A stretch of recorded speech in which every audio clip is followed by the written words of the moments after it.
Ladies and gentlemen, in just a moment we're going to begin the funeral services of Susan Mednick. We welcome those of you who are joining us via live stream. And for those of you here, please take a moment to be sure your cell phones have been turned off. Rabbi Barry Axler will be officiating. And in just a moment, the family will be entering. We'll ask everyone to rise. Then we'll be seated as one community. And the rabbi will then perform the ancient ceremony of Kriya, of tearing of the ribbon. Then we'll begin the sacred funeral ceremony.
This time we're going to begin the funeral services.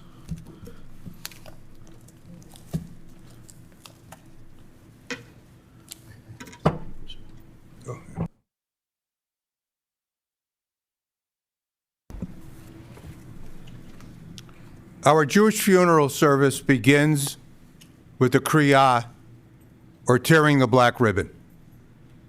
It's a custom that dates back to two biblical moments. First, when Jacob saw what he thought was the blood of Joseph on his coat of many colors, the Bible says that he tore his clothes.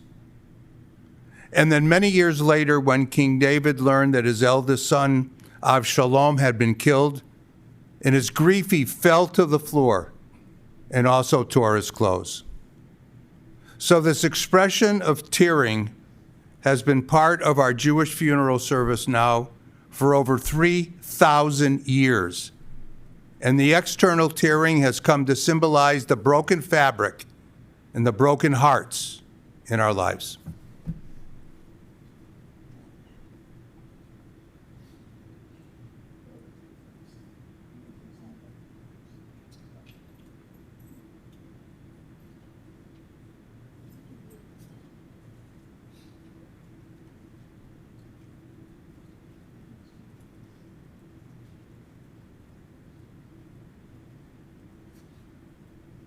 Baruch atah Adonai, Eloheinu melech olam, dayan ha'emet. O blessed art thou, O Lord our God, King of the universe, who is the one judge of all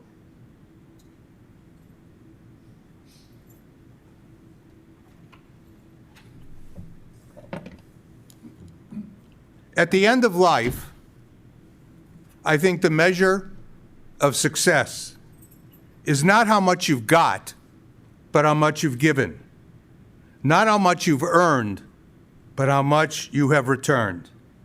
And not how much you've won, but how much you've done.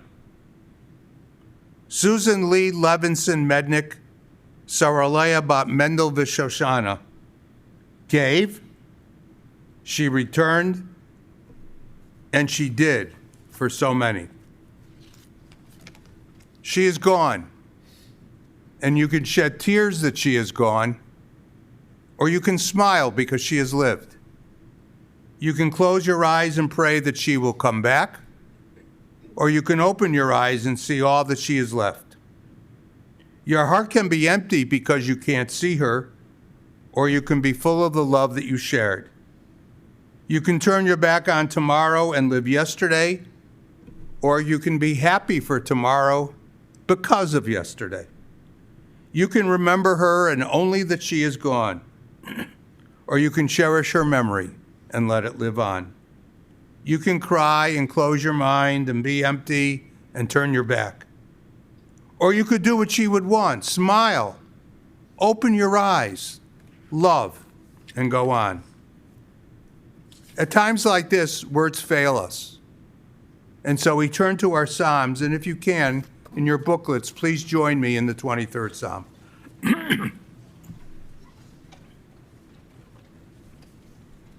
The Lord is my shepherd, I shall not want.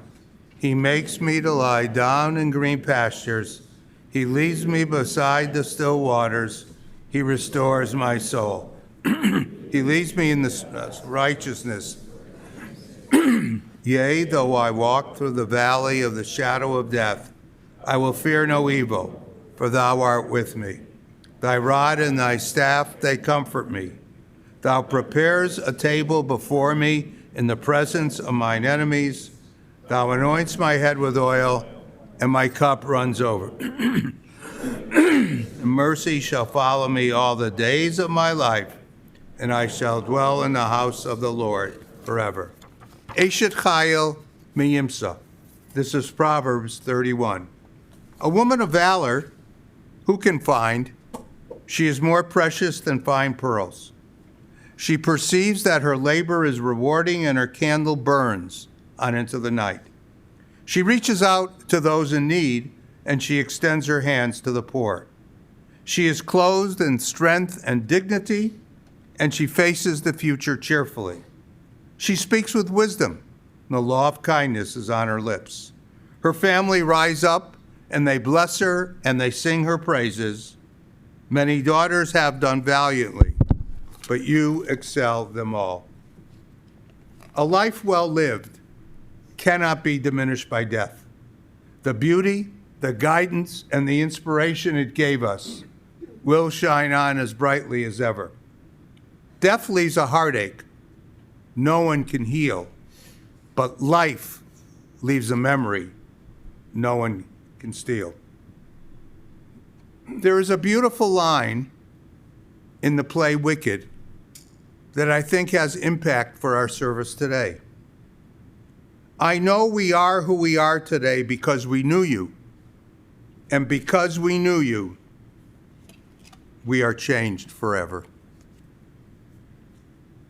In describing the passing of our first matriarch, Sarah, the Torah says that Sarah lived to be 127 years old. And what the Torah doesn't say is that Sarah died at 127, but that Sarah lived to be 127, underscoring that what is most important in life is how we live and not how we die. Susie Mednick lived a wonderful life of love for her husband Bob of 62 years, a life of love for her children Michael, Julie and Russell, Adam and Afra, a life of love as a savta to her grandchildren, Talia, Eli, Daniel, Eliza, Simon, a life of love for her parents, Milton and Sydell, a life of love for her grandfather, Charlie, a life of love for her extended family, for her Lakeshore Drive Synagogue family, and for her many, many friends. I stand before you this morning, not as the rabbi leading this very heartbreaking service, but as a friend. She was Susan Lee Levinson Mednick, but we knew her as Susie Sunshine. Susie had a sunshine smile a sunny disposition. She was happy. She laughed and giggled all the time. Susie was a big bowl of matzo ball soup on a cold day. Susie was joyful. She was effusive and enthusiastic and energetic. She was creative and caring. Simply, Susie glowed. And she spread her warmth to everyone who was blessed by entering her world. And what a world, whatever it was, whether journalism, philanthropy, motherhood, friendship, she soared. Her first job after graduating from the University of Chicago was with the Chicago Tribune. What a coup! Well, except for her husband, Bob, who took his impressive college record right into the offices of Arthur Andersen. Susie decided to further her education when she was in her 50s. So she went for not one, but 2 master's degrees. When she received her master's in social work from Spertus College, the speaker at the graduation was none other than Elie Wiesel. Susie's world was a never-ending series of accomplishments, including being one of the founding members and president of the Jewish Women's Foundation. For 23 years, she and Bob spent 2 months a year in Israel, living in the home owned by Sir Isaiah Berlin of England. She constantly made others feel so special. To Susie, everything and everyone was the best. One time, some of us had a spontaneous dinner. She served soups. Frankly, the effort fell a little short. But to Susie, that dinner was the best.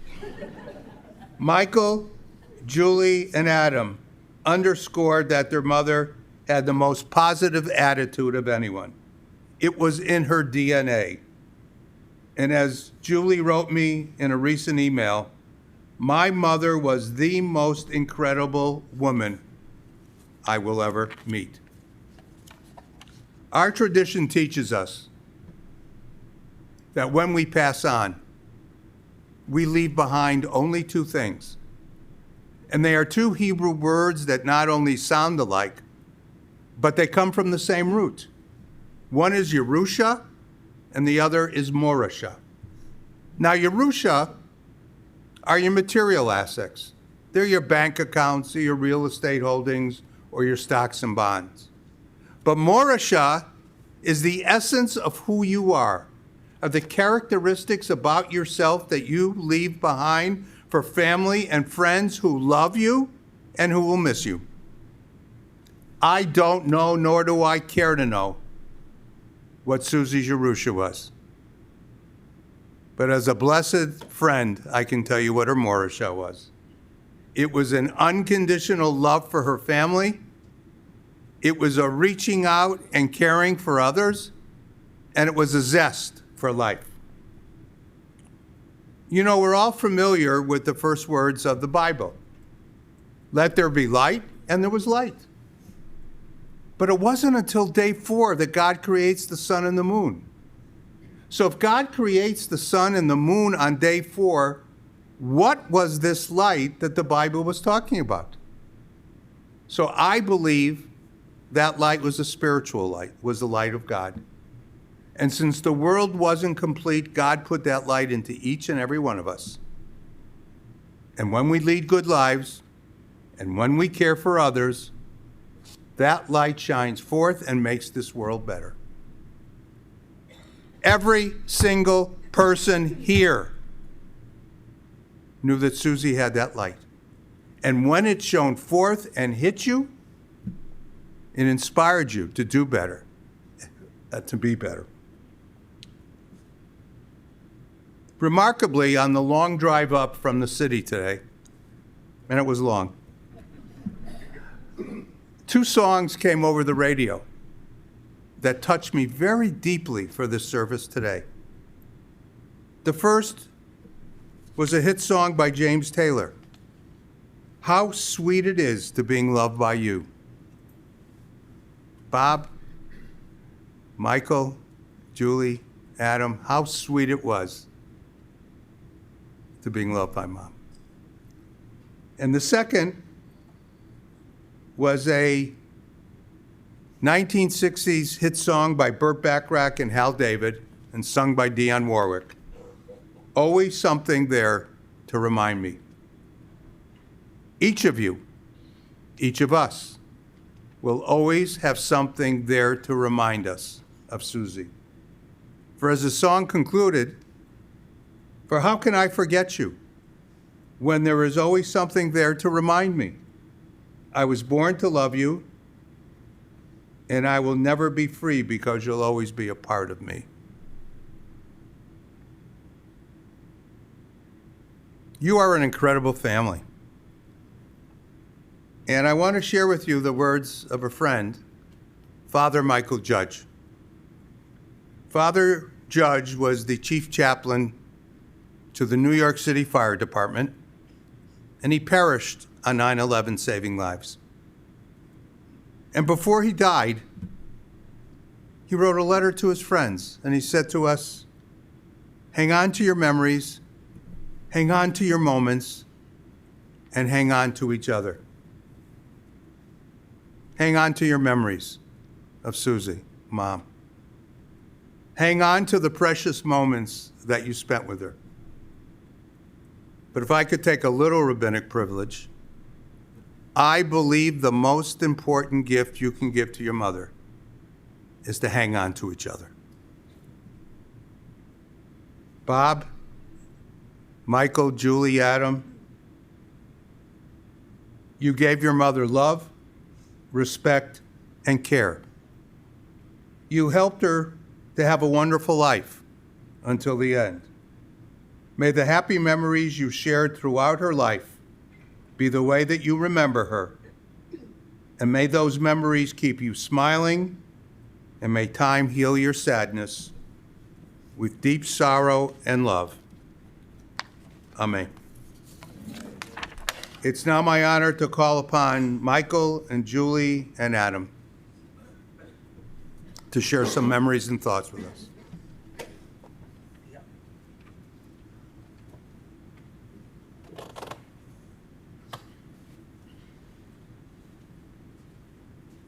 Thanks, Rabbi. Mama.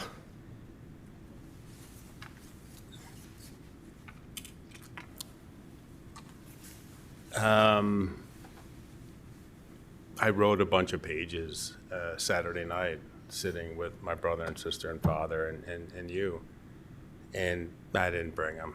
I don't have them,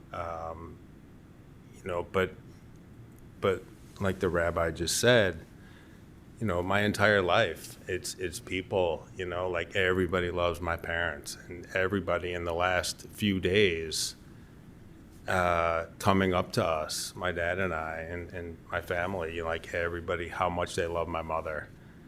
And that's not just been the last few days, it's my whole life. And but not like I love you, Mama. And, it's hard. And, I have a ton of memories and all great memories.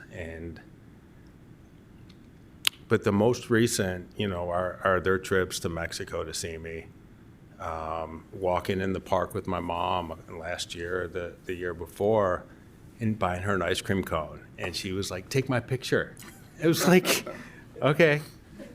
It was really nice. And just recently, just sitting with her and listening to music, it was really nice, and holding her hand and being with her and being with my family. And I'm just so blessed to be your son, and there's not a moment that I don't remember that. And I love you, Mom.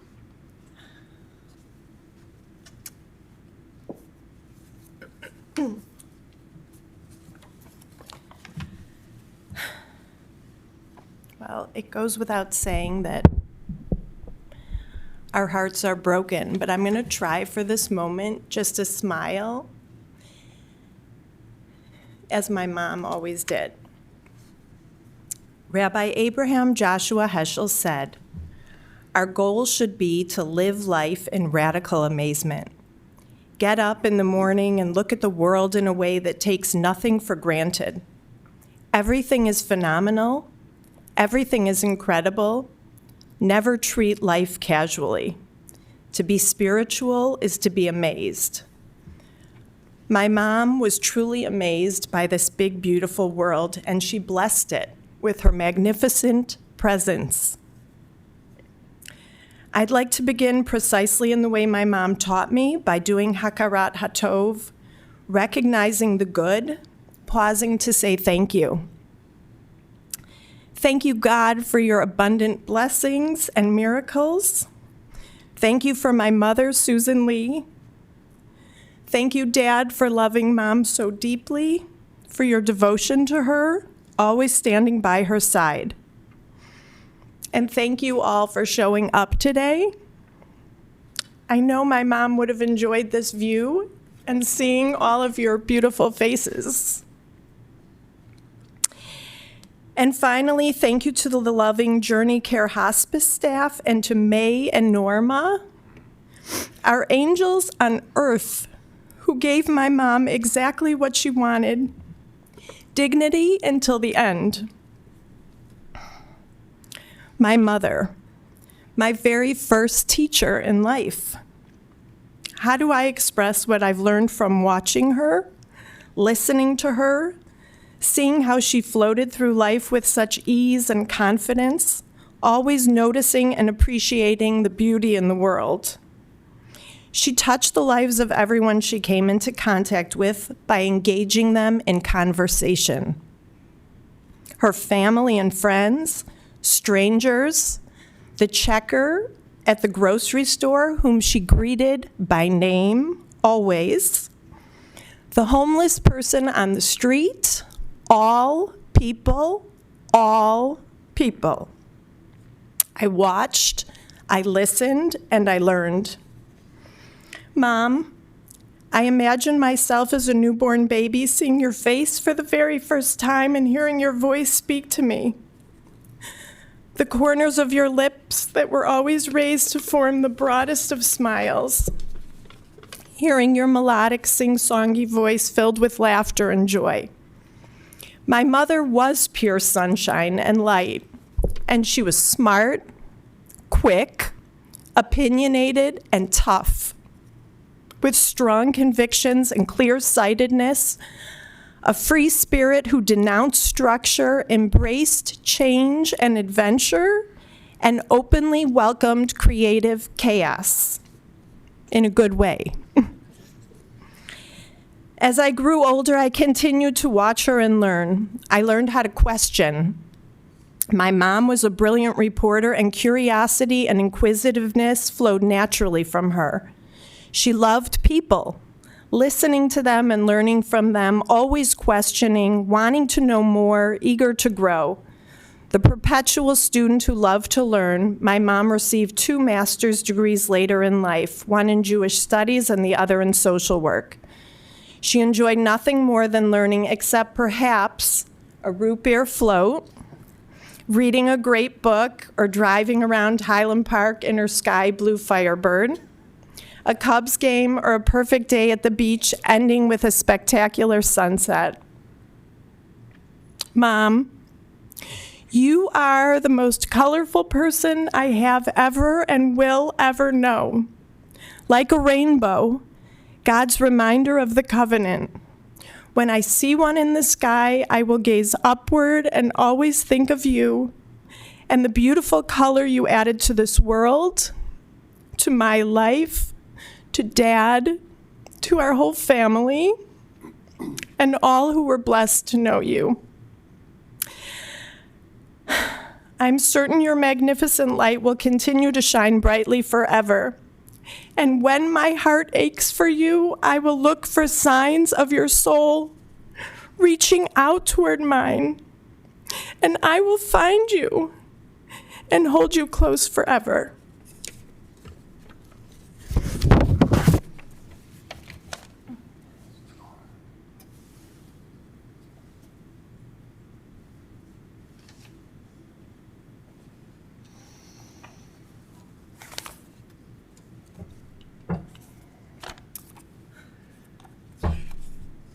According to family legend, our mother was named after a racehorse.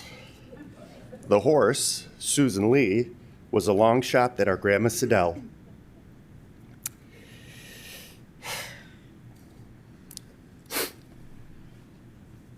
bet on and won big as part of a daily double. The story is a little odd and it says a lot about our colorful grandmother, but the idea that our mother was named after a winning racehorse is entirely fitting. Our Susan Lee, Sarah Leah, was a rare and special breed, a good person who lived a great life. Her life was great, not only because of her many accomplishments or her loving family or her many friends or her 62-year marriage to our dad, or even their numerous adventures all over the world. Her life was great not only because of her good fortune, the so-called Mednick mazel. How many times did our mom leave her purse in a restaurant, returning hours later to find it in the spot where she left it, or turned in by some kind stranger?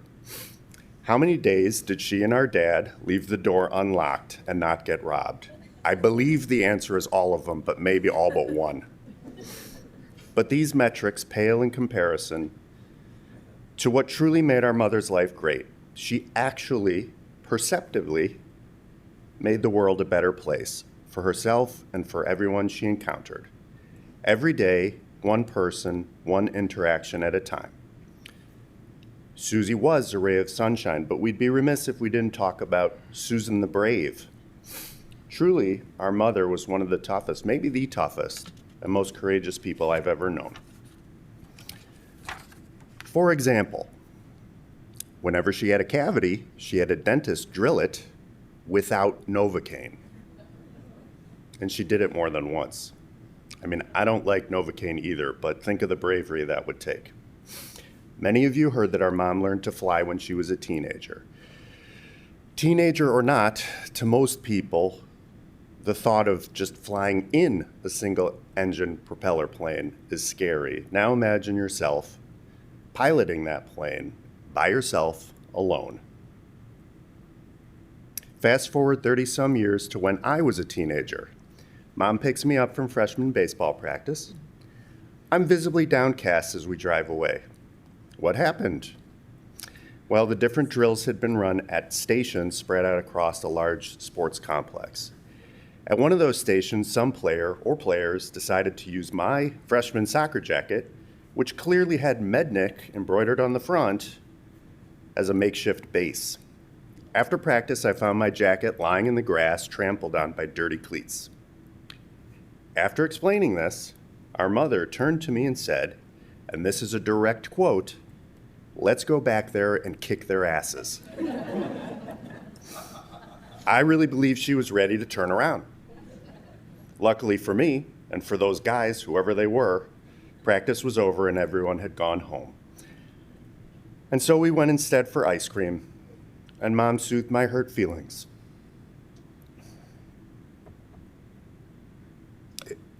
It wasn't the ice cream. It was knowing that she was in my corner and would always have my back. Our mother's passing is not a tragedy. Her life was a miracle.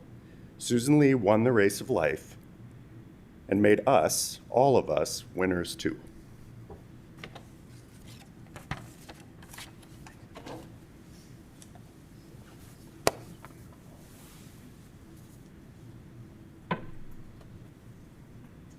Wow. And now it's my honor to call upon grandchildren Talia, Eli, and Daniel.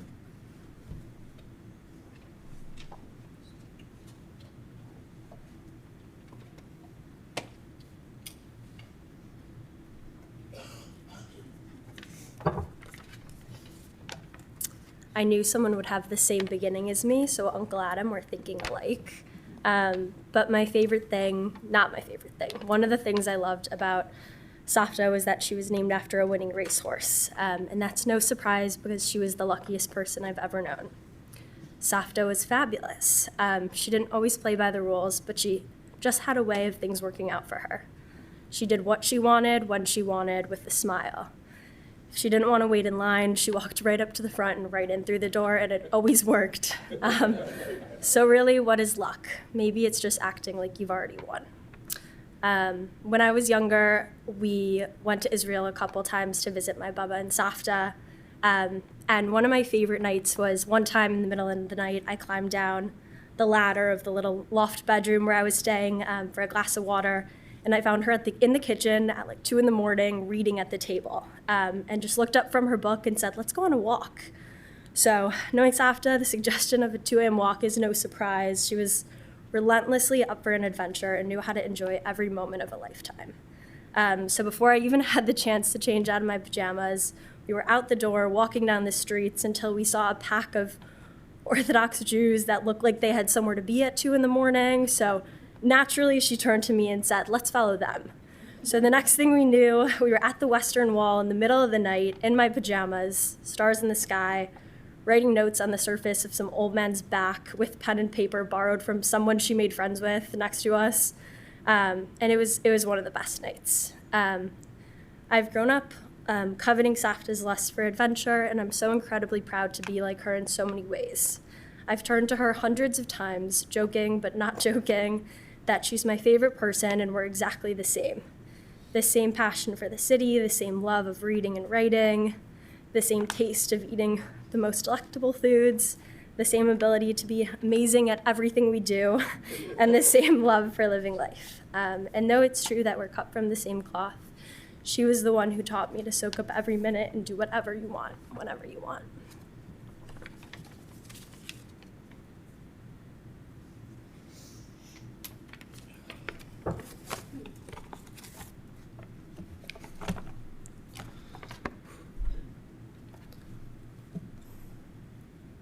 My sister spoke so beautifully about the Savta we all knew. I want to speak not only of who she was, but how she lived, because beneath her lightness was something rare. In Stoicism, the self is not measured by status or words, but by how we meet life, its joys, its setbacks, and its temporary nature. The self is shaped by the choices we make daily and by how we treat others. My grandmother lived this way, with strength, with grace, and with an unwavering love. She didn't just ask the big questions, she lived them. Through her actions, her examples, her care, she revealed answers that philosophy only begins to touch. That love is a discipline, that kindness is power, and that joy, even in hardship, is a choice. Just last week, when I visited Savta with my Uncle Mike, Mom, and Dad, I had the chance to play the piano for her after our visit. Even in those moments so close to the end of her life, I saw her there in her wheelchair beside the piano, moving her fingers fluidly along with mine. Her eyes were fixed on the keys, her ears attuned to the music. For those few precious moments, she seemed completely at peace. Nothing from the outside world disturbed her calm. When I stopped playing, I saw an overwhelming sense of gratitude and appreciation wash over her. It was as if the music connected us beyond words, reminding us all that even in hardship, there is room for beauty and peace. She didn't need to talk about resilience. She was resilient. She didn't speak about values. She lived them consistently and with heart. My Savta generated a kind of warmth that didn't demand attention, but offered a presence. You knew you were seen. You knew you were safe. You knew you mattered. And that is a rare gift. The Stoics teach us to be grateful, not for how long something lasts, but for the fact that it existed at all. And so today, I feel no bitterness in this goodbye, only gratitude for every moment she gave, for every lesson she left behind. Marcus Aurelius wrote, "It is not a death that a man should fear, but never beginning to live." My grandmother lived intentionally, joyfully. She lived with her whole being, through laughter, through loss, through love. And now, through her memory, we are invited to do the same, to live with a presence, to care deeply for one another, to give more than we take, and to carry forward her example, not just in words, but in our actions, as we navigate this world around us. As Marcus Aurelius said, it is not death that a man should fear, but never beginning to live. I love you to infinity and back, forever and always, Savta.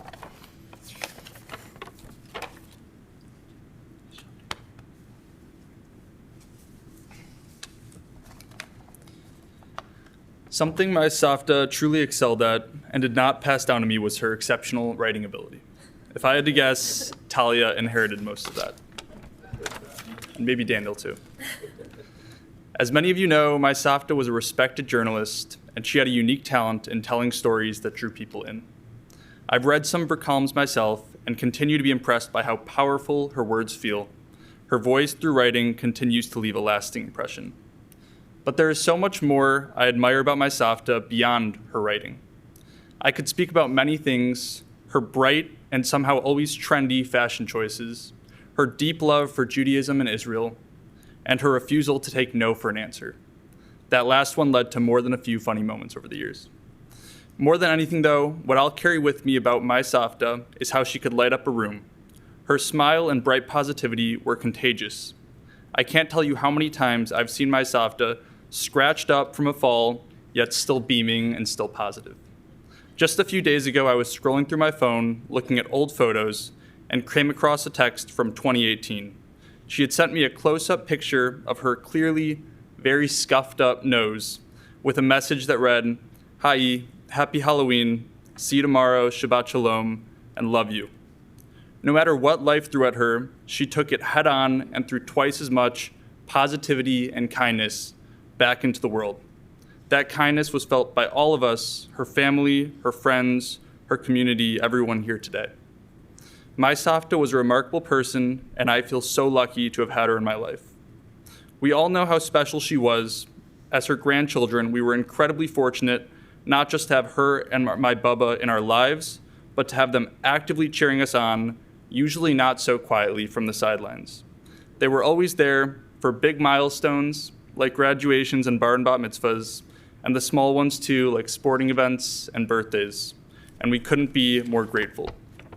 Savta, we know you'll continue to be cheering us on as we go forward in life, and we promise to carry your light and your positivity along the way.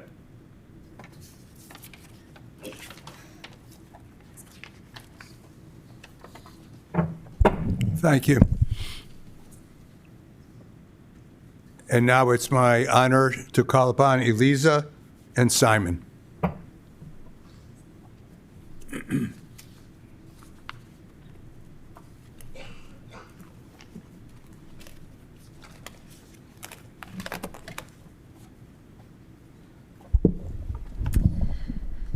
So there are 1,000 things that I could share about Savta, 1,000 memories, big or small.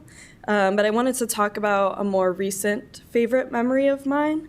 I realized a long time ago that Savta would always be cooler than me.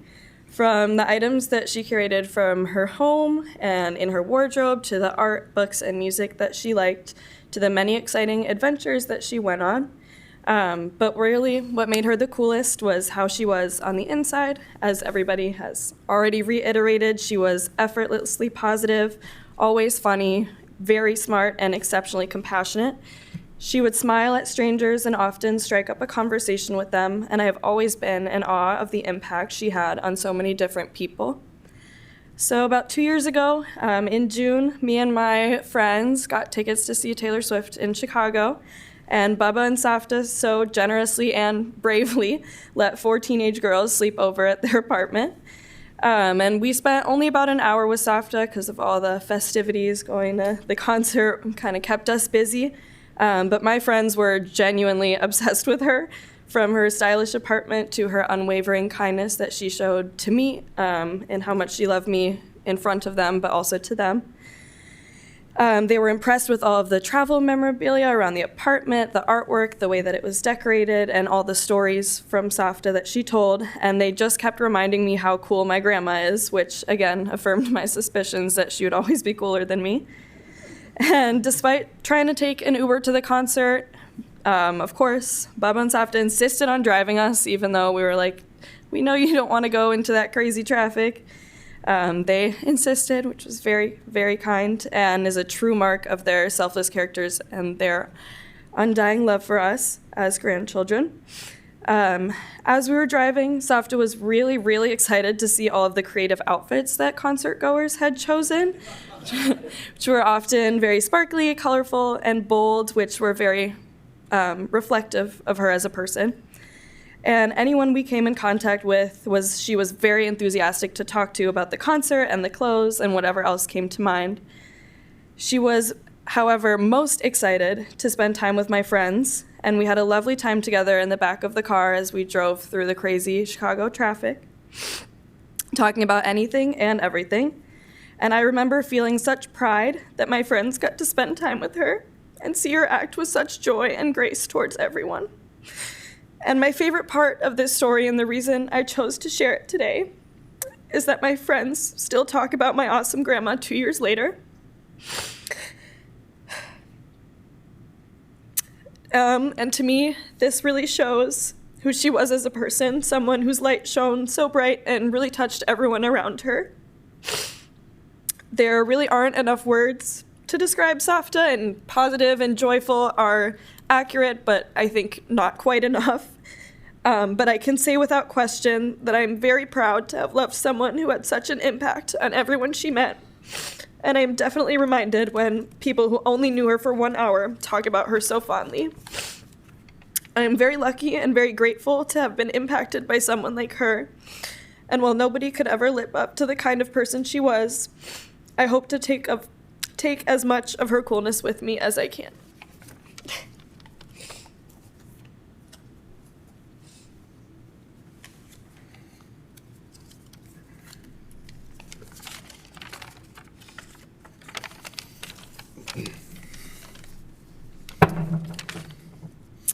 Safta and I bonded over art, including paintings, t-shirts, books, and occasionally music, as long as it wasn't too electronic. Safta would spoil me rotten with love and gifts. I would remember fondly walking to the water tower place to look at the Lego store, yet somehow I always ended up on the floor of the apartment building with the newest Star Wars. Whenever my family and I would visit, Safta would always greet me with excitement and a big hug and kiss on the cheek. I think that's probably what I will miss the most. Our Safta was full of purpose and pride. Purpose. Safta struck me as someone who knew what she valued and what she wanted to do with her time in this life. Pride. For myself, even as someone who tried to stay out of the limelight, Safta was always still proud of me and my accomplishments. She was proud of her family. She was proud of her friends, her religion, her city, and most importantly, she was proud of herself. I hope that as I continue to move through life, that I can have as much purpose and pride as she did, and I hope that that sense stays with me forever.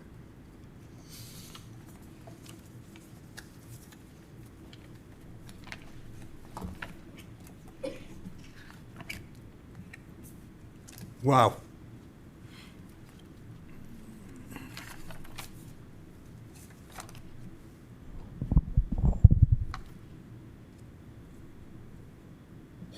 As I was touched, as we were all touched by your heartfelt words, it reminded me that what you leave behind is not what is engraved in stone monuments, but what is woven into the hearts of others.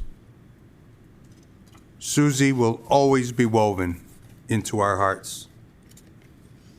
Several of you mentioned her ability to tell stories. And as I was sitting, I don't know how many of you have seen the play Hamilton, but if you have, you know that one of the themes of Hamilton is how to pass on your legacy. And there's a verse that goes through the entire play. Who lives, who dies, who will tell your story? Who will keep your flame, and who will remember your name? All of us, Bob, all of us will tell her story. We will remember her name, and we will keep her flame alive. I ask the family to please rise for a moment.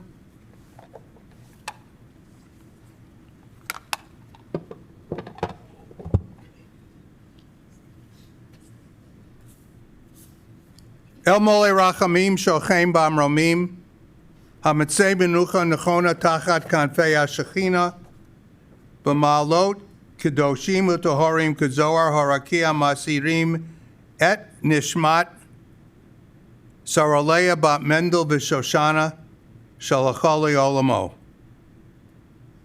El Molei Rachamim, O exalted, compassionate God, grant infinite rest in your sheltering presence among the holy and the pure to the soul of Susan Lee Levinson Mednick, who has gone unto her eternal home. O merciful one, we ask that she find perfect peace in your eternal embrace. May her soul be bound up in the bond of life. May she rest in peace. And as one united family, let us say, Amen.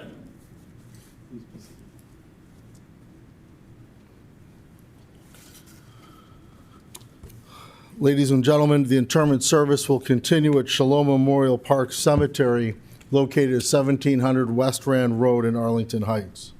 For the Shiva information, I suggest you just look at the service folder. You'll see the locations, the times, the minyanim.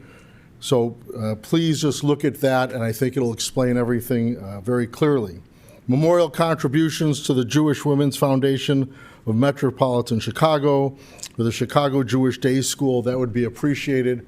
For those of you who are joining us via live stream, all that information can be found on the funeral home's website. For those of you who will be driving to the cemetery, the procession will be forming in the parking lot. Please obtain an orange safety funeral sticker to place on the right-hand side of your windshield. Have your bright lights and hazard lights on at all times. For additional measures of safety, we will be providing a car in the back of the procession to hopefully keep other cars from entering the procession. Please use your horn liberally as you're going through the intersections. Please do not speak or text on your cellular phone while driving to the cemetery. At this time, I'd like to ask those of you who have been asked to serve as pallbearers to please stand next to Susan's casket as we all rise. And at this time, we'll escort her casket, the family, and the rabbi from the chapel, and then everyone may return to your cars.